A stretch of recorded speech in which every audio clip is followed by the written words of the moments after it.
Assalamualaikum warahmatullahi wabarakatuh. Pada kesempatan kali ini, saya akan menjelaskan nilai-nilai dan peran guru penggerak. Baiklah, adapun anggota kelompok dari kelompok 2. Yang pertama, saya sendiri yaitu Sri Endang Lestari sebagai presenter dan penanya. Dan anggota yang lainnya yaitu ada Ibu Eva Rohanci Nenggolan sebagai pemberi umpan balik positif dan penjawab pertanyaan. Dan yang ketiga ada Ibu Nurliana sebagai moderator sekaligus sebagai notulen. Sebagai seorang guru penggerak, tentunya kita sebagai guru penggerak harus memiliki nilai-nilai yang wajib ada di dalam diri kita sebagai guru penggerak. Ada 5 nilai yang wajib dimiliki oleh seorang guru penggerak, yaitu mandiri, inovatif, kolaboratif, berpihak pada murid, serta reflektif. Yang pertama adalah nilai mandiri, di mana sebagai seorang guru penggerak harus mampu memunculkan motivasi dalam dirinya sendiri untuk membuat perubahan, baik untuk lingkungan sekitarnya ataupun pada dirinya sendiri.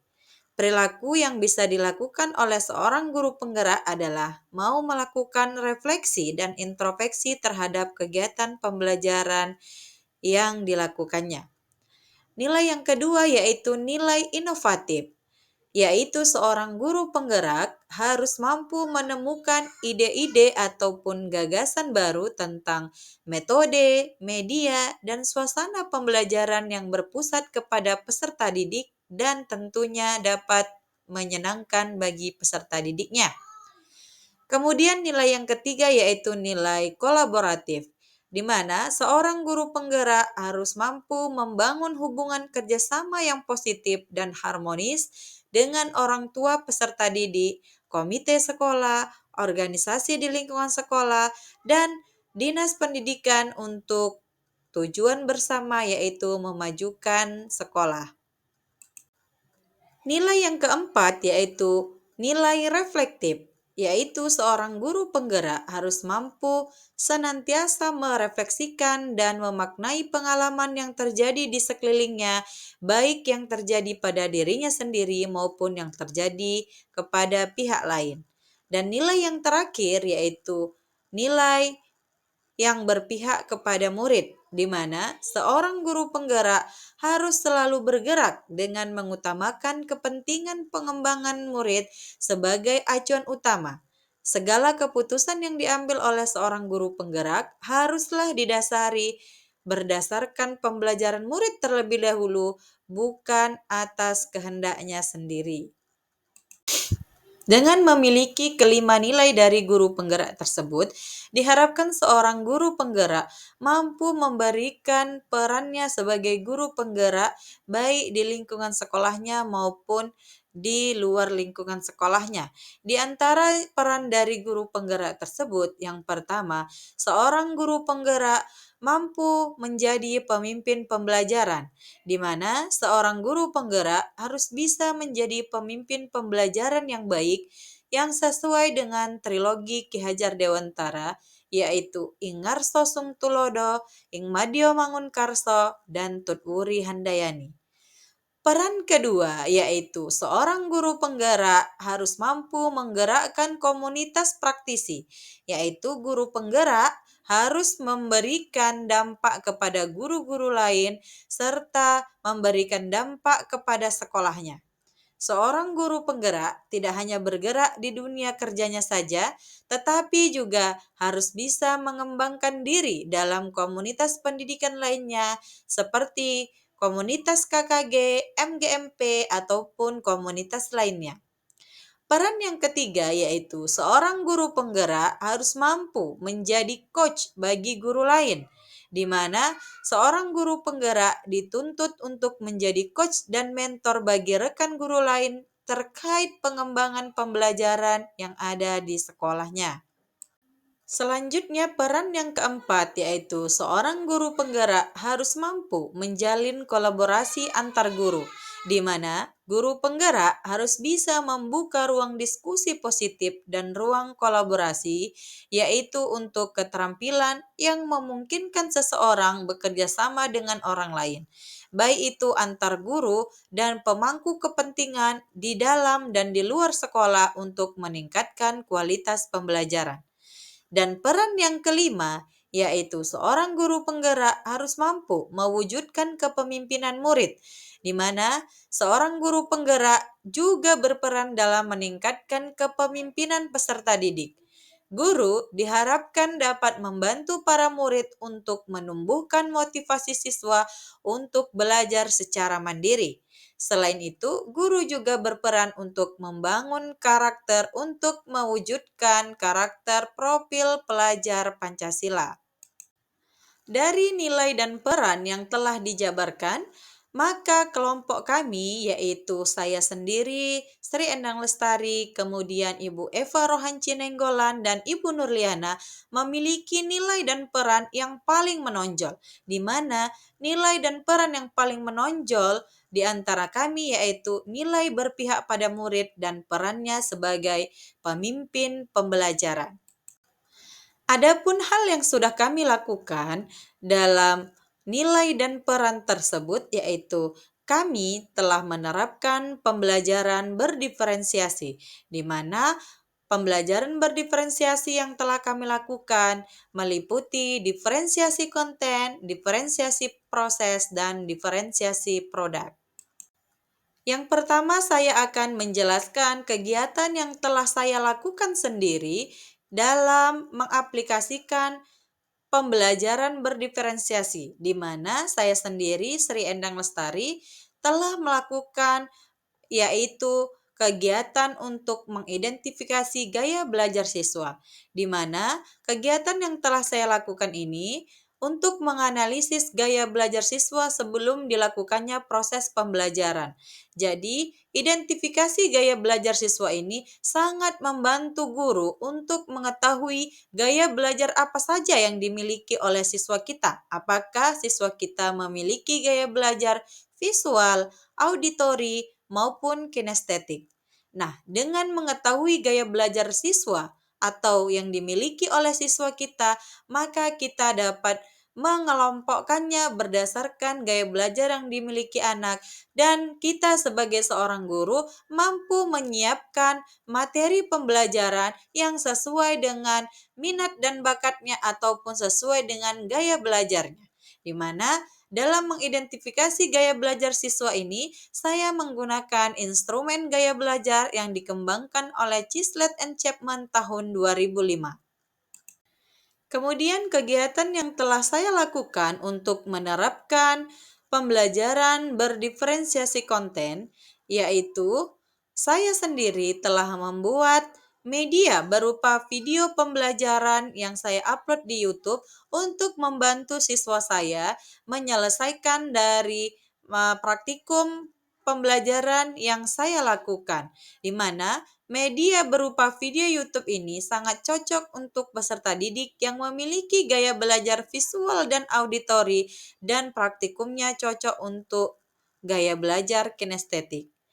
Perlu diketahui bahwa diferensiasi konten berkaitan dengan perbedaan konten materi yang diajarkan kepada murid sebagai tanggapan dari kesiapan belajar murid, baik minat atau profil belajarnya, yaitu baik gaya belajarnya visual, auditori, maupun kinestetik, atau bahkan bisa kombinasi dari ketiga gaya belajar tersebut, sehingga seorang guru harus bisa menyiapkan materi pembelajaran atau konten-konten yang menarik yang bisa mengedepankan dan memfokuskan pada gaya belajar yang dimiliki oleh siswanya tersebut. Nah, salah satu caranya yaitu seorang guru harus kreatif dalam membuat media pembelajaran dan praktikum-praktikum yang bisa meningkatkan minat siswa dalam belajar.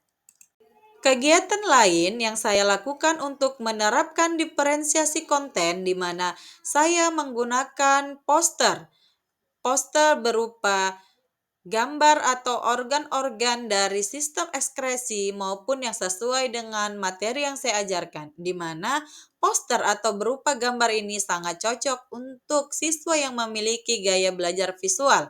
Sedangkan dalam pembelajaran saya juga menerapkan untuk melihat video pembelajaran. Nah, video pembelajaran ini dilengkapi dengan gambar-gambar yang menarik serta suara yang dapat menjelaskan maksud dari gambar tersebut sehingga video pembelajaran tersebut sangat cocok untuk diterapkan bagi anak yang memiliki gaya belajar visual maupun auditori. Dan di dalam pembelajaran saya juga melakukan praktikum, di mana praktikum ini sangat sesuai dengan gaya belajar yang dimiliki anak, yaitu gaya belajar kinestetik. Sedangkan setelah melakukan praktikum atau pembelajaran, di akhir pembelajaran saya akan melakukan sesi presentasi, di mana sesi presentasi ini sangat cocok dilakukan atau diterapkan untuk siswa yang memiliki gaya belajar auditori karena mereka dapat difasilitasi untuk menyalurkan bakatnya menceritakan apa yang dialaminya dan didapatkannya selama proses pembelajaran. Kemudian kegiatan yang telah saya lakukan untuk menerapkan diferensiasi proses. Sebelumnya kita harus mengetahui dulu apa itu diferensiasi proses. Diferensiasi proses berkaitan dengan perbedaan proses pembelajaran dengan menyediakan kegiatan berjenjang, adanya pertanyaan pemandu atau tantangan, membuat agenda individu murid, memvariasikan waktu, serta mengembangkan apa yang dimilikinya sehingga bisa bersifat fleksibel. Nah, dalam kegiatan diferensiasi proses yang saya lakukan ini, di sini saya melakukan atau membentuk siswa saya secara berkelompok, yaitu membentuk kelompok kerja untuk menyelesaikan permasalahan yang ada dan saya sudah menyusunnya dalam bentuk LKPD atau lembar kerja peserta didik. Sehingga lembar kerja peserta didik yang saya bagikan dapat membantu setiap kelompok untuk menyelesaikan apa yang menjadi tantangan dari setiap materi yang diajarkan. Dan dalam pelaksanaannya, LKPD yang saya buat adalah LKPD yang menggunakan model pembelajaran inquiry terbimbing, di mana model pembelajaran inquiry terbimbing ini mengajak siswa untuk berpikir kritis, karena mereka akan dihadapkan dengan permasalahan-permasalahan yang bersifat kontekstual atau berkaitan dengan kegiatan sehari-hari dan dikaitkan dengan materi yang sedang dipelajarinya. Sehingga guru sebagai fasilitator atau sebagai penuntut untuk siswa menemukan sendiri apa jawaban atau kesimpulan dari hipotesis yang mereka lakukan sebelumnya. Selanjutnya, kegiatan yang telah saya lakukan untuk menerapkan diferensiasi produk adalah saya memberikan kebebasan kepada siswa saya untuk memilih apa yang dia senangi. Misalnya, siswa yang lebih senang menggambar atau memiliki gaya belajar visual, mereka bisa saya berikan kebebasan untuk mengumpulkan produknya berupa gambar. Seperti yang setelah saya lakukan karena saya sebagai seorang guru IPA, misalnya siswa yang senang menggambar bisa menggambar organ-organ, sistem ekskresi, sistem pencernaan, dan lain-lain. Dan siswa yang senang atau lebih senang untuk berbicara yang memiliki gaya belajar auditori, maka saya berikan kebebasan untuk mereka bisa mempresentasikan di depan kelas dan didengarkan oleh anak-anak lainnya. Sedangkan untuk siswa yang memiliki gaya belajar kinestetik, mereka bisa diberikan kebebasan misalnya untuk membuat suatu kerajinan tangan atau melakukan suatu praktikum apa yang mereka sukai. Jadi kita sebagai guru harus difasilitasi. Jadi inti dari diferensiasi produk ini adalah hasil produk akhir dari pembelajaran kita lakukan itu tidak hanya satu saja, tetapi bisa berbagai produk sesuai dengan apa keinginan dan kesukaan yang dimiliki oleh siswa kita. Adapun strategi yang saya lakukan untuk memaksimalkan saya dalam menerapkan pembelajaran berdiferensiasi, yang pertama, saya memaksimalkan perangkat pembelajaran yang berbasis teknologi sehingga peserta didik diajarkan untuk melek teknologi sedini mungkin, seperti saya menggunakan platform Quizzes, Google Classroom, praktikum IPA melalui MyPad Colorado, dan lain sebagainya. Dan strategi yang saya lakukan lainnya yaitu saya menggunakan model dan metode pembelajaran yang menarik siswa agar peserta didik tidak mudah jenuh dan bosan dalam mengikuti pembelajaran bersama dengan saya. Strategi lainnya yang saya lakukan yaitu saya akan terus mengikuti berbagai pelatihan mandiri yang berkaitan dengan pembelajaran berdiferensiasi dan menyesuaikan dengan kurikulum Merdeka Belajar. Strategi lain yang saya lakukan untuk meningkatkan wawasan saya dalam menerapkan pembelajaran berdiferensiasi yaitu saya sendiri melanjutkan studi magister melalui beasiswa pendidikan Indonesia agar mendapatkan ilmu yang lebih mumpuni, sehingga ilmu yang saya dapatkan selama masa studi diharapkan mampu saya terapkan dalam proses pembelajaran yang lebih baik. Dan kemudian saya juga mengikuti berbagai pengabdian masyarakat di luar negeri terkait pendidikan di sana. Contohnya saya mengikuti pengabdian yang ada di Malaysia terkait bagaimana sistem pembelajaran yang ada di sana dan bagaimana menerapkan pembelajaran yang sesuai dengan anak-anak yang ada di Malaysia. Kemudian kegiatan yang telah dilakukan oleh rekan saya yaitu Ibu Eva Rohanci Nenggolan yaitu dengan menerapkan pembelajaran berdiferensiasi, di mana dari bukti-bukti gambar yang telah disertakan, Ibu Eva Rohanci telah melakukan proses pembelajaran berdiferensiasi dengan membuat dalam bentuk kelompok-kelompok kerja, kemudian memberikan kesempatan kepada siswa untuk berdiskusi dan presentasi dan memilih produk yang mereka inginkan sesuai dengan apa yang mereka minati, serta sebagai seorang guru memberikan fasilitasi atau memfasilitasi siswanya untuk menyelesaikan apa yang menjadi tantangan ketika dilakukan proses pembelajaran dengan menerapkan dan menyajikan media pembelajaran yang menarik dan interaktif melalui media-media pembelajaran dari YouTube maupun media-media lainnya yang dibuat sedemikian rupa. Adapun strategi yang telah dilakukan oleh Ibu Eva untuk terus mengembangkan kemampuannya dalam menerapkan pembelajaran berdiferensiasi yaitu Ibu Eva akan terus meningkatkan kemampuannya dalam menerapkan pembelajaran berdiferensiasi. Kemudian strategi yang lainnya yaitu Ibu Eva akan terus melakukan pengembangan diri terutama dalam mempelajari berbagai pembelajaran melalui aplikasi-aplikasi untuk pembelajaran yang lebih menarik, interaktif, dan inovatif. Selain itu, strategi yang dilakukan oleh Ibu Eva yaitu Ibu Eva akan terus aktif mengikuti berbagai pelatihan, baik itu dari dinas, kemudian pelatihan-pelatihan online, ataupun dari PMM. Kegiatan selanjutnya yang telah dilakukan oleh Ibu Nurliana yaitu Ibu Nurliana melakukan proses pembelajaran yang berpihak pada murid dengan cara memberi kebebasan kepada siswa untuk mengeksplor bakatnya saat belajar dalam mata pelajaran prakarya yaitu pembuatan kerajinan dari pelepah pisang, menggunakan media pembelajaran inovatif dan menarik untuk memperbaiki atau merefleksikan apa yang sudah disusun oleh Bu Nurliana, serta Bu Nurliana juga bekerja sama atau berkolaborasi dengan guru lain untuk bisa membahas bersama terkait komponen-komponen modul ajar yang sudah disusunnya sehingga modul ajar yang disusun dapat berpusat pada pembelajaran yang berpihak pada muridnya,